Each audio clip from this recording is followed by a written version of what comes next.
Welcome, everybody, to this special late-breaking news for the Casting for Fun podcast. I am obviously your host, Albert Pineda. I'm not sure why I'm decided to do this. This is actually kind of interesting and fun for me. But there's actually late-breaking news that I need to insert into this week's episode of the podcast for February 21st, 2023, with my conversation with Tim Welling in regards to Major League Soccer and the LA Galaxy. I could have just left well enough alone. I mean, the episode's done, it's recorded, it's edited. In fact, I'm just a few hours away from actually posting it. But I just received some late breaking news, and I saw on the website upbeat.com, which is the website I used for royalty-free music. So I use all my music for my episodes from that website in case anybody was interested. I saw that the website offers a late-breaking news theme song, so I wanted to try it out and actually insert this into the episode, even though it's done, it's ready to go. But it is late-breaking news that I wanted to share really fast before we get to my conversation with Tim. The LA Galaxy have officially come to terms and signed a contract with Tyler Boyd. I'm sorry, later on this episode, this conversation that you'll hear. But I also wanted to touch on just very briefly, Major League Soccer officially announced their playoff structure for the 2023 season. And obviously with the deal with Apple TV Plus, they want to get as many playoff games as possible. So I think it's actually going to be a really cool thing. If teams get past the wild card round, when they make it to the first round of the playoffs, it's going to be a 3-game series that won't feature any ties, which is pretty cool. For me personally, I'm a huge fan of Major League Soccer, a huge fan of the game of soccer, but I'm a hardcore American too. So I prefer calling the game soccer as opposed to football. And I like the idea that we're going to kind of Americanize things and actually get rid of the away goal rule for a 2-leg series, which is kind of confusing, I think, for American sports viewers. So it's just simply going to be a best 2 out of 3 series. No ties. If the game is tied at the end of regulation, they go straight to penalty kicks. So there will be a decisive winner. And it also means that every team that makes it past the wild card round for the playoffs is guaranteed to host a playoff game in their stadium, which I think is a really cool, awesome thing as well. So again, I just wanted to add that late breaking news. If this news had broken on Sunday, the 19th of February, when Tim and I were recording this podcast, we for sure would have been discussing playoffs, but it just broke today on Tuesday when I'm releasing the episode. So anyways, without further ado, here we go.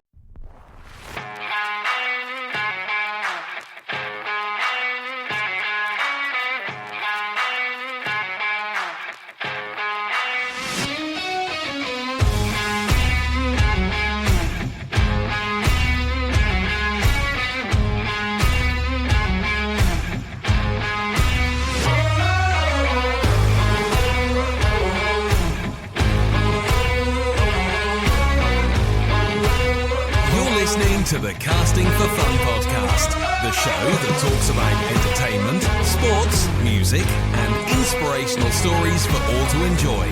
We're glad you could join us today. Sit back, relax, and enjoy the show. Now, here is your host, Albert Pineda. Welcome, everybody, to this week's episode of the Casting for Fun podcast. I'm your host, Albert Pineda. This is for February 21st, 2023. For this week's topic of conversation, I want to jump into LA Galaxy Soccer Club. Major League Soccer is about to kick off their new season starting this coming Saturday, the 25th, if I'm not mistaken, February 25th, with a really huge game to start it out. The Galaxy taking on the reigning MLS Cup champions, LAFC. I'll never get tired of my disdain, but regardless, though, it's going to be a really awesome, fun game. But there is some interesting things to talk about when it comes to LA Galaxy, particularly what's been going on with upper management, signings that they've been able to procure or not actually secure, rather. And of course, the big story right now going on with Major League Soccer is the launch of the partnership between Major League Soccer and Apple TV to stream every single game from every single team on the Apple TV app, which is really, really exciting and fun. So I dive into this conversation about the LA Galaxy and Major League Soccer with my good friend Tim Welling. Tim's returning to the show. I know he loves the team as much as I do, so it'll be fun conversation to go ahead and talk to him about it. So I'm really looking forward to that. In the meantime, though, I do want to introduce my daughter, Avery, who has something really cool to say. Avery. LA Galaxy. Thank you. Good job, sweetheart. I taught her that LA Galaxy chant, and she had a blast the one time I took her to a game. So I'm definitely looking forward to taking her games in the future. And it's going to be interesting to see how the season plays out with some of the things going on with the team. And Tim and I are going to get into that. Okay, so here is my conversation with Tim Welling in regards to the LA Galaxy, Major League Soccer, and Apple TV Plus. Returning to the Casting for Fun podcast is a very good, awesome friend of mine. It's Tim Welling. Tim, how are you doing tonight? I'm doing pretty good. How about yourself? I'm doing good too. I'm really excited that we can sit down and have a conversation about the LA Galaxy. Like we just mentioned off the recording, that there aren't as many as I would like. I know soccer in general is rising in popularity, but it kind of seems that most people say if they like a club team, it's usually one of the big European teams. But whenever I hear someone likes an MLS team, I just get really excited about talking about it. So, no, I'm right there with you. I mean, as you know, most of the skills out there when you're talking about like the best of the best. So, I mean, that draws in obvious, if you're looking for the best and you want to see the best form all the time, by all means, European soccer is where it's at. But I mean, for me, it's it's that local. I'm here, I'm living here, this is my culture, and so the local team, it's I don't know, it's I guess any European person is supporting their local team on the smaller, because there's a lot of other leagues out there in Europe that are less big than the Premier League or La Liga. Mm-hmm. But, yeah, LA Galaxy all the way. I'm all about it. Awesome. Very cool, man. Very cool. It's actually pretty exciting to see just how it's grown, obviously in popularity, but also grown in just its ability, which is pretty cool. That in the past, there have been former World Cup winners who have come over to play for Major League Soccer, such as Thierry Henry, Kaká, who I guess technically didn't play on the field for Brazil in 2002, but technically was on the team. And then Andre Pirlo for Italy, David Villa for Spain. But actually, I apologize for not knowing his name, but there was a man who plays for Argentina who just won the World Cup with Messi, who currently plays for Atlanta United, which is really exciting. So it's the first time that there's been a MLS player actually be on a World Cup winning team when they won it. So and I think he's pretty young too. He's I think he's got to be under 21. I don't recall his name either, but I remember, it's sort of notable, especially first MLS active roster person to participate in the World Cup. So I mean, and win. So which is really exciting. So and won it all. So So definitely, I'm really excited to get to talk LA Galaxy with you, but of course that also means talking the good and the bad. So a good portion of my listeners probably aren't aware of some of the bad things going on with the team right now, but whether it's good or bad, I think just having a conversation about the team is pretty interesting and fascinating. So I'm looking forward to talking Major League Soccer, Galaxy, particularly with you. And of course, talking about the deal with Apple TV, which is really exciting. That we're going to get into that as well. Yeah. So really quick though, I was actually curious for you, Tim. Did you enjoy watching games on Time Warner and Spectrum when the Galaxy made the leap to that cable network? Is that something that you enjoyed? Because I know that was kind of a contentious point with some fans to have to sign up specifically for Spectrum in order to watch certain games. Yeah, so I guess let me give you my background with Galaxy. I mean, it sort of ties into that whole question, actually.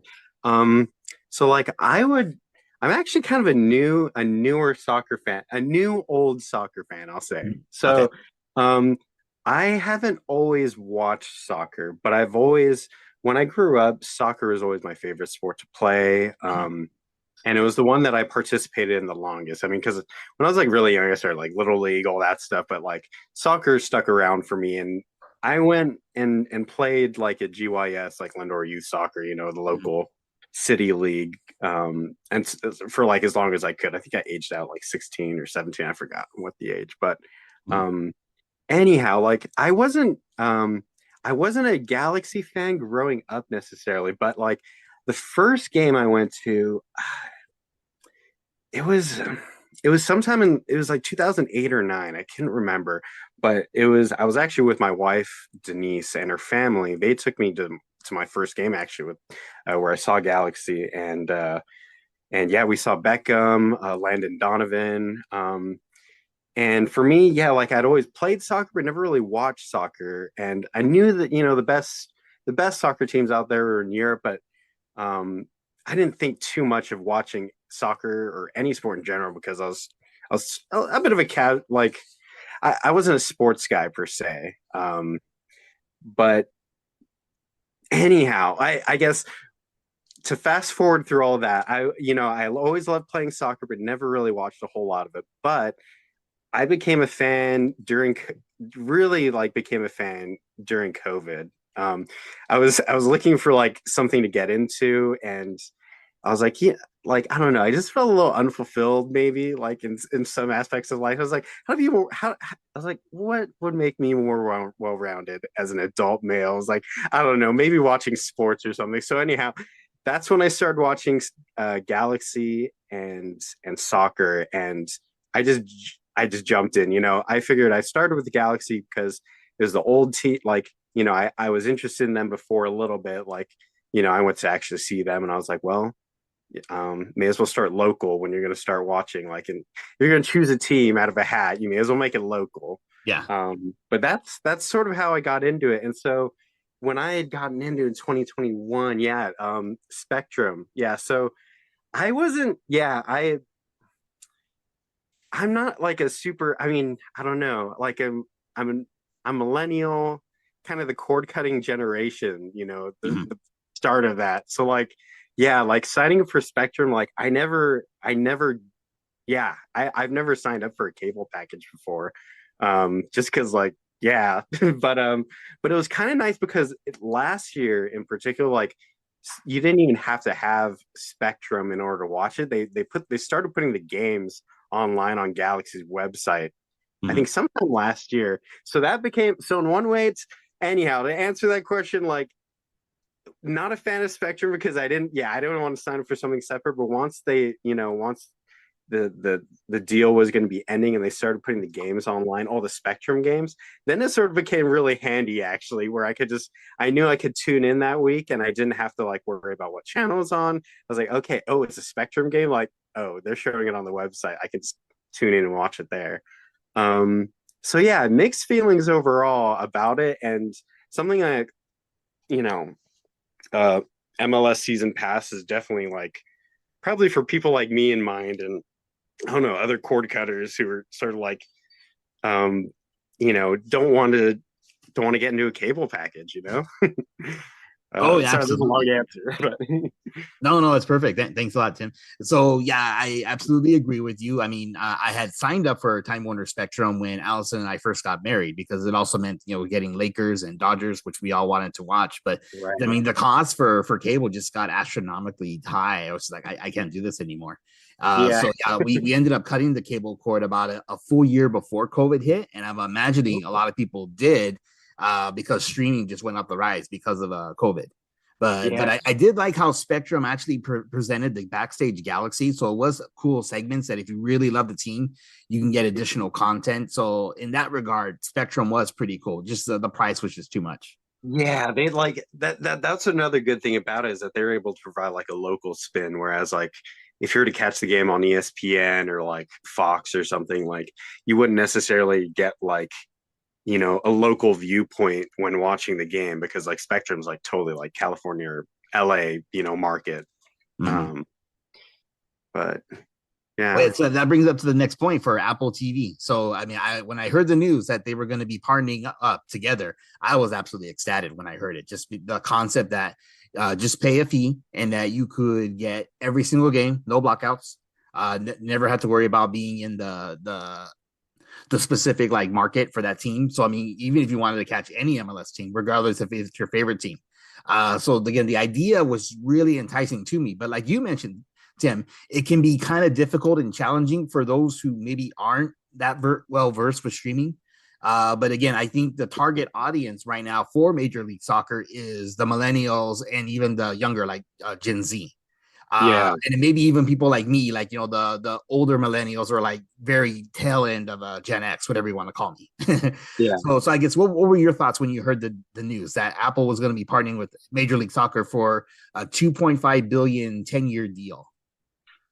I mean, yeah, overall, I had no problems with it at all. I was very excited as well because like, yeah, I mean, when it came down to it, like, I mean, just like most of the sports, really, like in any league, maybe there'll be some games on this channel on these days, maybe some games will be covered by these channels on these days, and you just don't really know who's going to be covering it. Like you have to look at the schedule every week, or every other week, however far apart games are between each other, just to find out which channel it is to locate it. And something like Apple TV and partnering with them, yeah, just one time fee or monthly fee, whatever your flavor is, Mm-hmm. and tune in. The game's going to be in one place every week. Don't have to search high or low for it. It's going to be there, and yeah, like that's definitely the biggest draw and the biggest, yeah. Like for the cord cutting generation, it makes a lot of sense. Yeah. Oh, I think so too. Yeah, yeah. I like the interface for the app. So I mean, it launched a few weeks ago, which was pretty cool. So the Mhm. fact that you can just search by any team and then they have already exclusive content for that particular team. You can even search like they have recorded and uploaded every single Major League Soccer MLS Cup championship game, which is really cool as well. So Really? oh yeah, yeah. Okay. So if you search for the LA Galaxy, and then you can come up with all the content they have. Every single Galaxy game that where they participated in MLS Cup, you can watch in its entirety, which is really cool. Okay, yeah, I'll have to check that out. I saw that they had last year's MLS Cup on there, but I didn't know that they did the previous years. That's Oh pretty yeah, cool. every 'Cause single I one, which is pretty cool. yeah, that's wild. Yeah, I'll have to check that out. So, Um, see again, I think they're offering a lot of enticing content for those who are fans of the league, and if you have a particular team you really enjoy, it's awesome and great. The drawback I can kind of see would be for casual watchers. So maybe the slightly older generation who maybe have cut the cord but haven't necessarily grown up specifically with digital content. Because I know yeah, sometimes people will just channel surf and like, oh, something's on. Oh, a soccer game's on. Let me watch that. You can't really do it that way anymore. You almost have to like be going there specifically to watch it. If that makes yeah, sense. yeah. Because I mean, like, I don't know. I think it's a good way of doing it, like, because it's really something different.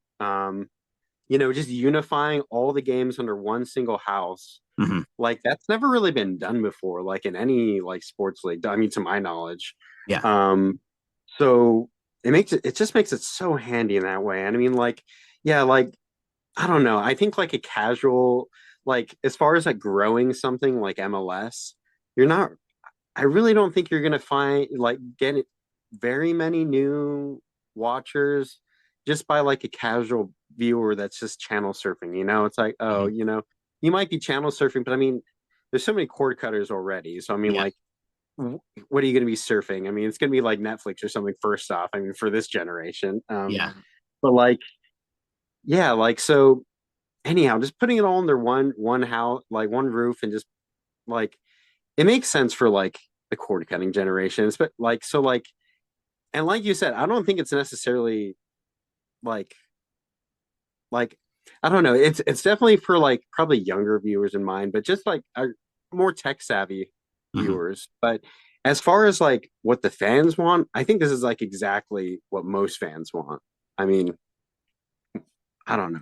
That's that's what I think though. Oh, no, you're absolutely right. Because again, like the point we brought up about no blockout dates, that sometimes it would be Yeah. frustrating that I cut Spectrum. I'm watching the game on ESPN. Oh, awesome! But then the next game, no, it's on Spectrum. You don't get it.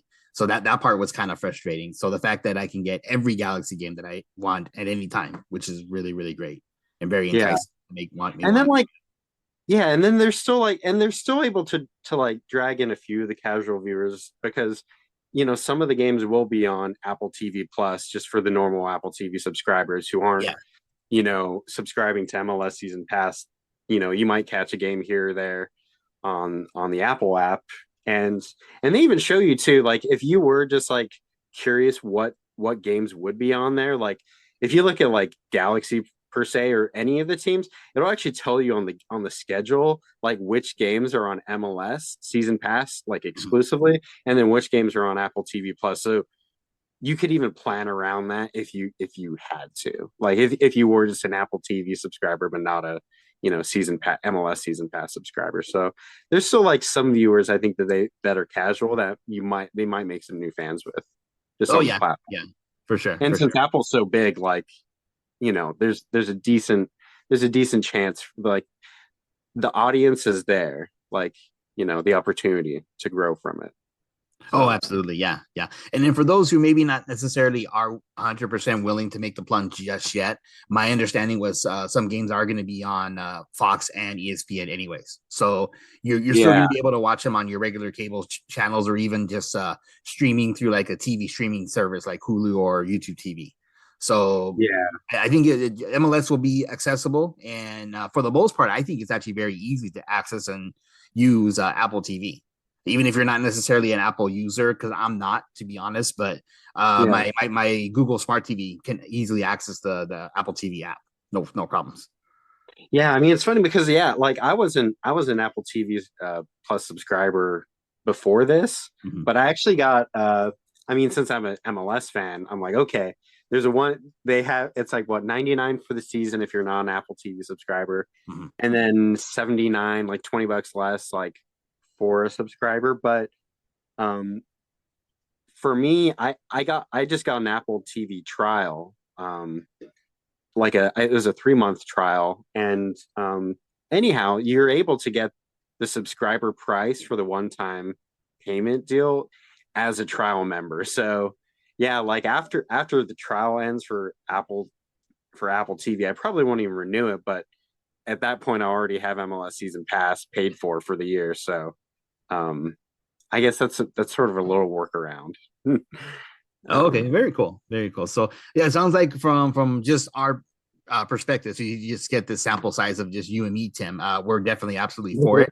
I would be curious to hear if there's any longtime MLS fans who don't particularly like this deal, but I think this is the landscape that sports is taking, and it wouldn't surprise me if in the next couple of years, the NFL, MLB, NBA, NHL, that all of them make a deal with some type of streaming content, like whether it's Apple or Amazon Prime, or even do it themselves, avoid the middleman and just like broadcast the games themselves through streaming. Yeah, I mean, I'm curious what everyone thinks really. My brother's got a buddy who's also a Galaxy fan. He's not a fan of the idea, but that's because I don't know, I think he watches a little Premier League and a little bit of MLS, and so anyhow his access to Galaxy games is through his, I think he lives with his parents, so anyhow his dad has a traditional cable package, and he's got access to all the games through those methods. So I think just the idea of paying for a separate fee he didn't care for. But I mean, really, when you think about it, you'll have to pay, like everybody pays, if you're going to watch the game, you'll have to pay one way or another. So I don't know. I guess it's just a matter of if you're willing to pay a separate fee or not. Yeah. And then I did like the fact that it was announced that the fee was going to be pretty minimal. So if you just pay monthly, like I am right now, it's only I think $12 or $11.99 per month, which is definitely right on par with what you would pay for any streaming service, really, whether it's HBO Max or whatever it is, Netflix. In fact, some cases even a little bit cheaper. So. Yeah. And I also what I really liked about it too, I'm not sure if you're going to jump to it or not, but the second audio feed, I don't know. Did you have a chance to catch? Oh, no. Yeah. Thank you for giving me the heads up about last night's game. Unfortunately, because of prior commitments, I wasn't able to watch it. So I definitely am really excited to actually sit down and watch how a game is broadcast. Yeah. So they've got, so I checked it out I mean, again, one of the nice things about it is that if you tune in late, which I did, I tuned in about a half hour after the game started because for those who don't know, the first game of the season of the MLS season is next Saturday, but they had a few last friendly games of the preseason that were this Saturday, yesterday. So anyhow, I caught Galaxy's game yesterday. It was their last preseason game, and I think Apple wanted to do a little test run on the streaming. So they did, they showed a few of the practice games yesterday on the service. But overall, I think it's pretty good. I really like if you tune in, you can either watch from the beginning or watch live. Just having that option up front is really nice. And you also get the option up front, even before you tune in, whether or not you want to watch kind of the like Apple TV's coverage, like their main coverage with the main studio. But they also give like each of the club teams, like Galaxy, like an option to have like a radio feed or just like an alternative feed with their local broadcast teams who probably would have been working prior to the Apple deal.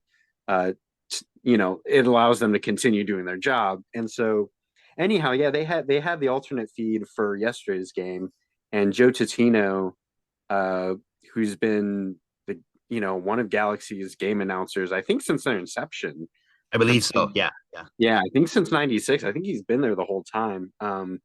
Anyhow, he did the alt feed on Apple TV, and I really like that because it gives you an opportunity to keep that local coverage. The having an announcer who actually knows like the team in depth, not just someone who's covering it from a studio who may or may not know a particular team that well, even though they're announcing a game for it or talking about a game.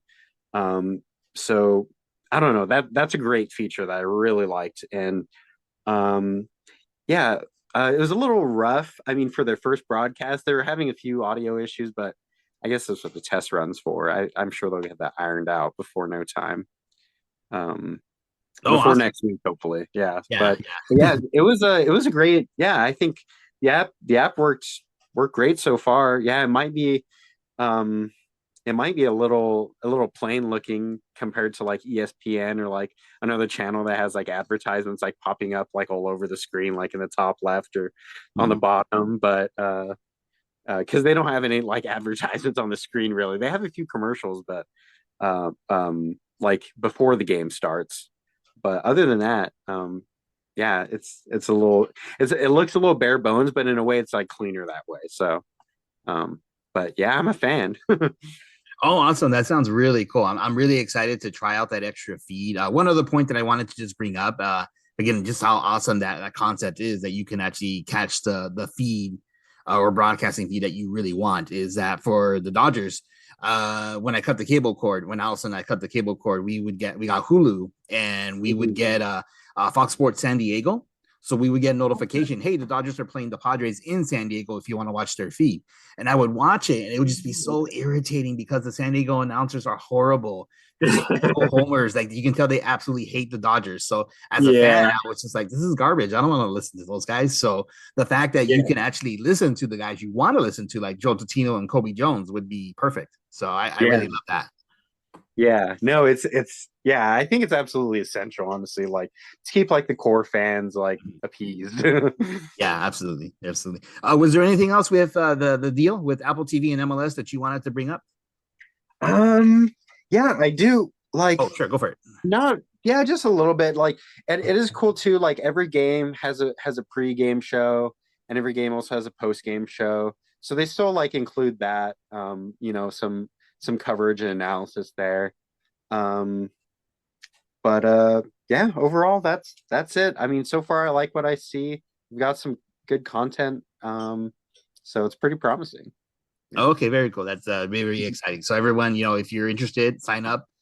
Huge slate of games coming for this coming Saturday, for just the season opener for Major League Soccer, including the Galaxy versus some other like lame teams who I guess are the champions, whatever, but at the Rose Bowl. But so I want to go ahead and jump into Galaxy news, because this is actually going to be really important to talk about, particularly some of the not so good things that have been going on with the team. So I'm assuming, Tim, that you're well familiar with the sanctions that happened, that were levied against the team at the end of last year, right? Yeah. Yes. Oh, okay. Yes, that is very, very, I mean, in a word, unfortunate for the team. So I'll clue in the listeners, because again, the majority of you listening probably aren't hardcore Galaxy fans like Tim and I. You may not know exactly what happened, but basically for Major League Soccer teams, they have what's called a designated player that you can actually give just a small percentage of their salary count against the cap. And for those who don't know, a salary cap is basically set in place to not overpay players so that everyone can be competitive together. Say like the LA or New York markets, who theoretically those managers would have more money. They can't just buy out all the best players, and then like the smaller markets like RSL can't compete. So we have a salary cap in order to make it fair, that there's parity within the league. And then you can sign these really big European players where only a tiny portion of their salary counts against the cap. But apparently what happened was the Galaxy had signed a player by the name of Christian Pavón, who was a really great player. I was excited when he was playing for the team. But apparently his salary should have meant that he should have counted as a designated player. And the most you can have on one team is 3, which meant when they signed Pavón, they technically had 4. So word came out, which is kind of weird because he played for the Galaxy in 2019, but we only just heard about it late last year. That apparently the Galaxy's front office management had been doing some shady, underhanded stuff with their books. So the team was fined heavily. Chris Klein, who's been serving as the team president for a number of years now, and actually he's kind of gotten a really bad reputation with fans. He's banned from doing any dealings with the team, as far as I know. And then also they're also banned from being able to do any signings of international players for the transfer window this coming summer. So there's some really big sanctions against the team, and there's some really big controversy surrounding Chris Klein and some of the other parties involved, but they're not with the team anymore. So it's kind of falling mostly on Klein. But then the Galaxy actually rehired him as their team president. And there's actually right now a huge boycott going on with the supporters groups, the hardcore fans who absolutely want Klein out. And it might give an ugly look when the Galaxy play LAFC this coming Saturday, because it's supposedly a home game for the Galaxy, but it might actually look like it's more skewed in favor of LAFC, given the fact that they just won MLS Cup and the fact that the fans of the Galaxy are protesting Klein's rehiring as the president. So I was curious what your thoughts were, Tim. What did you think of when you heard about the whole thing going on with the sanctions against the Galaxy and the rehiring of Chris Klein?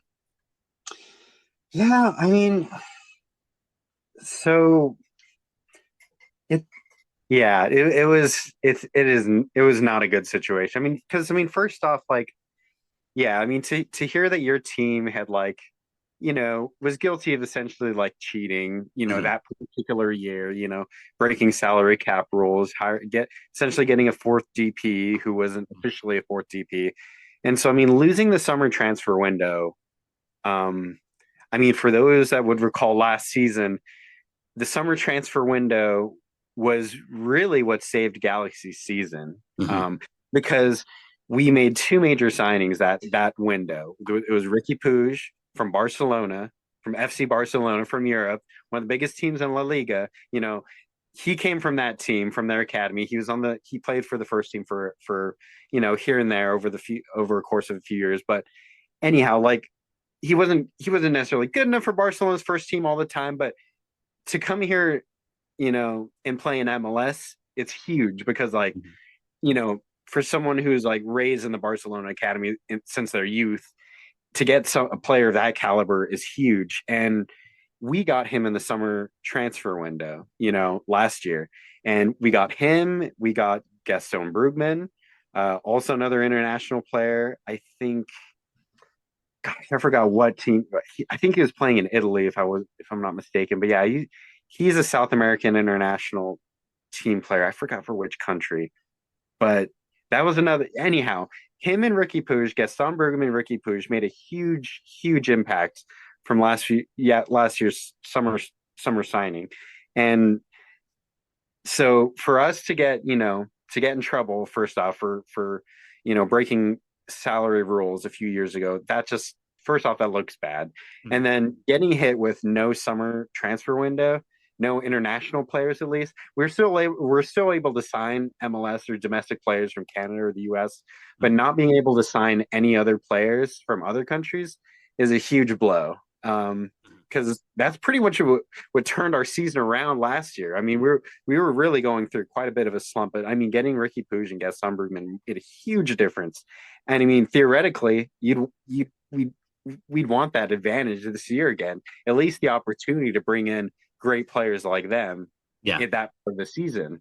So that only left this initial transfer window, before, the first transfer window. I think the European deadline ended like a few weeks ago. I think I don't remember. I think it was late January, was it? Or it was, and that's going to come up in later news with Julian Araujo. So we'll come back to that. Oh, right. Yeah. But yeah, so I mean, it's just the fact that we only had the opportunity to sign European players in the very beginning before the season even started, and then now we can't even sign, them in the summer. That just really sucks. So, yeah, and I mean, yeah, when it comes to Chris Klein and the supporters groups, I'm all about it personally, protesting him. I mean, like the way I see it, he's been the president of LA Galaxy since 2014, right? I think yeah. So that was the last year that Galaxy won an MLS championship. Mm-hmm. Was the first year that came on, and really, the championship team that won that year, as I understand it, like a lot of that, a lot of the structure that allowed them to be able to win that year was already kind of set in place before Chris came on board. So anyhow, the first year he was with our team, sure, they won MLS Cup, but for the next like almost decade, we haven't won any MLS Cups. We haven't even made the playoffs for a number of years, these last few years. So I don't know. And it's actually, I heard it's unprecedented. I don't think a team in MLS has had a team president for that long. At least that was my understanding, what I heard. So, well, especially if the team is underperforming like the Galaxy have this past decade. Yes, exactly. So I mean, like, honestly, there's no reason why. I don't know. I mean, other than money, I guess. But yeah, I mean, the team just hasn't been that successful under his tenure. And honestly, like, that's sort of why it's sort of like bringing in new players. You may love a certain team, a certain year's lineup, but every year you're going to expect turnover, player turnover. Some people are going to come in, some people are going to come out, and like, so that goes the same for honestly any club leadership, I believe. Like from presidency, coaches, you could expect to change, faces every few years, and especially when there hasn't been much success under, a certain leadership, you would hope that the team would, maybe not sign additional contracts with that individual. Mm-hmm. So yeah, the team re-signing Chris Klein at the end of last year for another multi-year extension, from what I understand, is a bit of a slap in the face to supporters. I mean, they haven't, during the tenure, news hasn't been really that forthcoming from the club under his leadership. So I don't know. There's a lot of issues I've personally have seen under Chris Klein's leadership. So yeah, I mean, it's a little sad. And the fact that he cheated and he got us into this predicament where we can't even have an international summer signing window, I don't know. It's all bad, like, so yeah. And so like when it comes to supporters groups, like boycotting Klein, hashtag Klein out, and like, boycotting the games and, all that stuff, that's just, the way I see it, that's just fan reaction. That's some of our biggest fans reacting to what's happening around our team. So, I don't know. I'd say it's expected, really. I mean, for hardcore fans, for fans of the team, you just want better. So, if you have to do something about it, I mean, as a fan, what are you going to do? I mean, there's not much you can do except for boycott, maybe not buy not buy jerseys, not go to games, just to send a message. And so like to have it be, to go into our first game of the season, against last year's MLS Cup winning team. I know, but it's really, to going into a big game like that, and it's against LAFC, for those who don't know. The other team in LA, the other MLS team, in LA. It's a derby. It's like the most exciting game of the year. And for us to be going through, a fan boycott, and we know that there's going to be empty seats in the fan section, it's a little painful, but I don't know. I mean, I don't know. I've got mixed feelings. Like it'd be nice for like us like to show up for a game like that, but at the same time, like the club needs to know that, we're not happy with all the decisions that are occurring, especially re-signing someone who hasn't been successful at his job and who breaks league rules, that gets our team in trouble and essentially handicaps our season. It's just not ideal. No, perfect. Well said, Tim. Absolutely agree with you. I listened to a podcast about the LA Galaxy called Corner of the Galaxy. And on that particular show, they interviewed a writer for the LA Times, a gentleman by the name of Kevin Baxter. And he had mentioned on that show that, I guess, supposedly, allegedly, we don't know, because as you mentioned, the Galaxy hasn't really been forthright and upcoming about, hey, what's Klein actually doing? But apparently the Galaxy had one of the best financial years ever last year under Chris Klein. So I think that was maybe the main catalyst for keeping him on, despite everything that went on. And allegedly, they mentioned on the podcast that Galaxy management met with some of the leaders from the various supporters groups. So Galaxians, LA Riot Squad, Angel City Brigade. And I just found out that I guess there's 2 more. I didn't know that there was like 5. Apparently, I thought there's just 3 supporters groups, but they met with them, and I guess they even talked about it and said, hey, Klein is really just going to be in charge of like the financial side of things now, whereas the current head coach Greg Vanney is going to be the one who's doing all team operations. If that were the case, and I can see things moving better this year, and again, the team we've picked up and put together, like you mentioned, with Ricky Puig and Gaston Brugman, it's really enticing and exciting to watch this team. But at the same time, I can understand fans' anger and frustration over the fact that a guy who hasn't been performing at all is being rewarded, which doesn't make any sense. And if he is, in fact, responsible for the huge influx of financial gain the team's gone through, it'd be nice if the team would actually let the fans know this is what he's been doing well, and this is why we're keeping him, as opposed to kind of keeping everybody in the dark. Yeah. Yeah, I mean, the whole thing is just like it. That's interesting. So I also listen to Corner of the Galaxy. So cool. I didn't know. Okay, awesome. That's good to hear. Yeah, awesome podcast. I mean, really, they have like the most concise coverage on the team on like week in, week out. So I didn't know. I was always curious if you listened to them. So, I absolutely do. Yeah.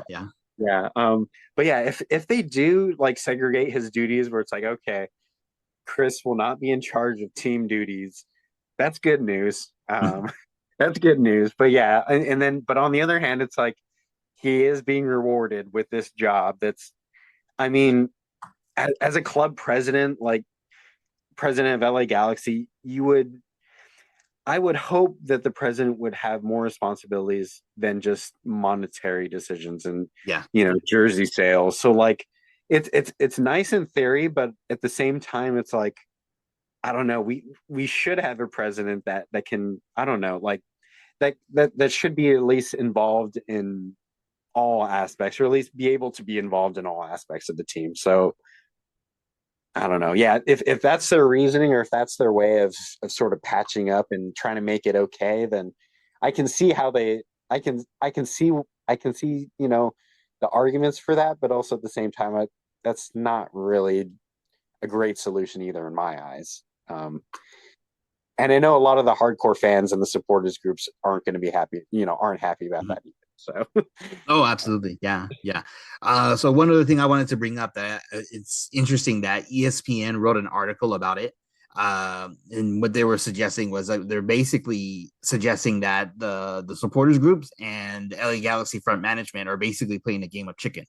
And they're speculating that the LA Galaxy's front office management are going to win this thing, that the supporters are eventually going to cave and go from there. But I mean, it seems to me, based on the opinions I've read online, there's some people that are really, really passionate about this boycotting, that they absolutely feel like their voices have to be heard in order for things to change. I 100% support protesting with your wallet. And it's just a really unfortunate that all this would occur right now, as the the season's about to kick off with this new awesome deal with Apple. So many people can stream the games and watch it. And particularly this game that's going to be at the Rose Bowl, so, the Galaxy's old stomping ground. So I know they would want to have the best TV coverage they possibly can. But again, like you mentioned, I think it's going to look not so nice this coming Saturday, even though I am absolutely going to be tuning in. Yeah, I would expect them to make less crowd coverage shots. If there's going to be some empty sections, we'll probably see a little less crowd coverage, I assume. Mm-hmm. What we can always see with sports is that if winning heals everything. So if the Galaxy start winning, they're at the top of the league, and they're actually putting on like the best, not just one of the just barely eking by, which has kind of been the case for the Galaxy in years past. But if they're actually contenders for the Supporter Shield, I think fans will ease off. But again, there could be a certain percentage of fans who absolutely are dead set. We're not coming back until Klein's gone. So we'll see what happens. Yeah. I mean, we'll see. I support anyone who's boycotting, but I would also I wouldn't be surprised if if the front office of the team wins this game of chicken, because I mean, our biggest fans, arguably, many of them are probably also likely fans from those supporters groups who are who are boycotting the games, but who really knows how long they can keep it up if they're the biggest fans. So people like going to games, so it wouldn't be surprising for people to start going to games again after a little while, because that's just sort of a natural, you can expect that.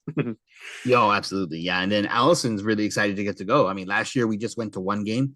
We definitely want to go to more, and we want to bring our kids as well too. So again, I guess I support everybody boycotting if they want to. I support you, but I kind of don't want to. But again, I hope that doesn't mean I'm just just caving in, because again, I'm also really upset about Chris Klein. And if it were up to me, if I were the president of AEG, the ownership group for the Galaxy, I would have let him go as soon as the sanctions were announced. So I mean, all they need is a reason. And what bigger reason that's the biggest argument right there, is like, oh, he cheated, and he failed his job in this aspect. He cheated, he broke league rules. Now the team's paying for it. I mean, that's a good reason to fire someone, or at least reprimand somebody over something. So it's not a good look.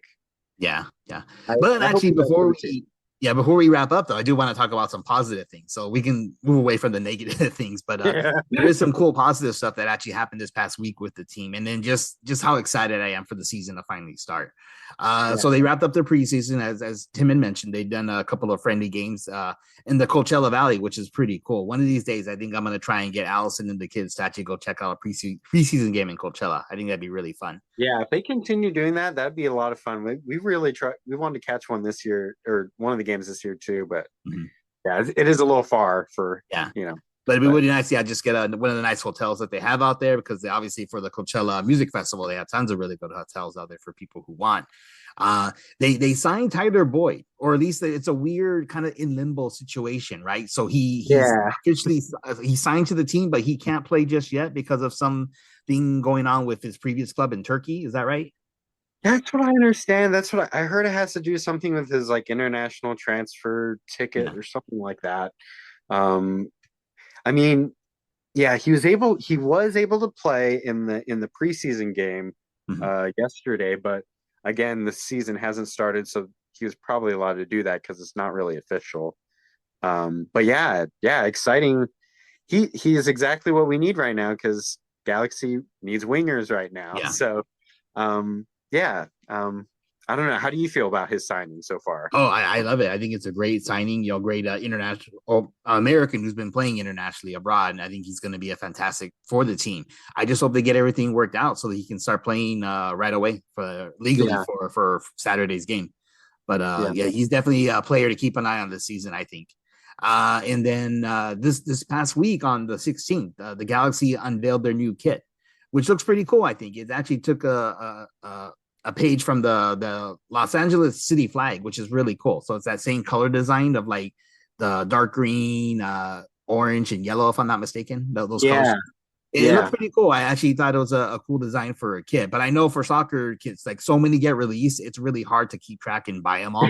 But I was curious, what did you think? I think the new kit looks pretty cool, but is it one I'll put into my closet? Maybe, maybe not. We'll see. But yeah, I think it looks pretty cool. I can always appreciate when they take a little page out of history, and so for using the colors of the Los Angeles, flag is, I think it's a good move. It makes us local. It makes us, I mean, it's got that local, it scratches the itch of the local flavor, if you will. But yeah, it looks good. I think it looks pretty clean. Yeah. Awesome. Very good. And then Julian Araujo. So I promised you were going to come back to this. So really exciting that he finally got everything worked out to get transferred to Barcelona, which is really fantastic and great. But there was a little bit of drama leading up to it. So apparently, I don't know what exactly happened, who was at fault, but he was lost in limbo, where the Galaxy and Barcelona agreed to the terms to have him transferred, but something not quite right went through. So for a brief moment, he wasn't part of either team. Was that right? Yeah, that was my understanding. And then I think they later clarified that the transfer went through, but him getting signed to Barcelona didn't quite go through, or something like that. And I don't know. So yeah, I am glad though that it's officially gone through, that he is signed. But I don't know. Did you hear? My understanding is that he's not able to play with the first team until this summer. I think that could be correct, yeah, because of how the transfer went down. It's just unfortunate and unusual. But when I heard the news, I was actually really, really excited. It's kind of interesting, even though this whole time I thought he was really good. I didn't really consider him to be Barcelona good. But and he may not get that many first team minutes, but it's still just really exciting and really encouraging to see that a local kid from LA was able to develop his game here and eventually get sold to Barcelona, which is absolutely fantastic. So all the best to him. I hope he has a fantastic career. I hope he does make the first team. And when he's older, I mean, he'll come back to the Galaxy and come back home. Yeah, no, I think it's great. I mean, he was my personal favorite on the team. Well, I've got two. I've got Chicharito and I've got Julian. They're my top two favorites. But yeah, Julian getting transferred to Barcelona and going through LA Galaxy's academy and MLS. I mean, it's just a success story. It's an MLS success story. It's a team success story. I mean, in order to raise a player to be able to play at a caliber where they're interested and they're bringing him into a club like Barcelona is huge. So yeah, I mean, all the best to Julian. I think it'll be great. Yeah, definitely. Well, that's pretty much all the talking points I had for tonight. Was there anything else you wanted to bring up with either the Major League Soccer deal with Apple or how the Galaxy is looking for this year? Yeah, not too much more to say about that. I think it's great. I think Galaxy for the most part is doing pretty good. I mean, we've got 2 or 3 DP slots now, right? I mean, we've got Chicharito, we've got Chicharito and Douglas Costa. The Galaxy did transfer Kevin Cabral to Colorado. So yeah, I'm kind of glad that he's gone. But yeah, I mean, that was an interesting experiment, but it didn't work out. So yeah, I'm looking. I mean, yeah, the team's looking good. They still have got some room, or they still need a few more signings for sure. Wingers is what we really need. I think most people know that, especially losing Julian, being like a wing-back defensive player who moves up on the flank to wing in. Like that's just losing a player like him just makes it even more important that we sign some wingers, because we lost a few people in the midfield this transfer window. We brought in a few, but not necessarily wingers. So I mean, Tyler Boyd's good, but if we get a DP winger, I think like this team will really be set. But again, the clock's ticking though. So I mean, if we want to get a great international guy, we got just a few more weeks left to apparently make that happen. Yeah, yeah. I heard that. I did hear that we are supposedly getting a replacement from Brazilian team for right back though. Oh, I really? just Oh, heard that okay. today. So, Okay. according to the rumor mill on Instagram though. So we'll see. But yeah, I think it's like a 20-year-old player from like Fluminense or one of those teams in Brazil. But uh 20 years old, it'll be a U22 signing, one of those young player signings Mhm. for rules in MLS. But yeah, I don't know. Overall, yeah, I think the team's looking good. I'm very excited for next Saturday, first game of the year. It should be good. There's still these few spots we need to shore up, but I think it'll come. I think it'll come. Oh, And the yeah, team yeah. overall is looking really good. Gaston Bergman, Ricky Puig, Chicharito. We've really got the potential to do well again this year. So, I'm Oh, super excited. absolutely. Yeah, yeah. One more name I just wanted to bring up, just because we haven't mentioned them yet, would be Dejan Joveljic. I mean, the guy's just a major Yes.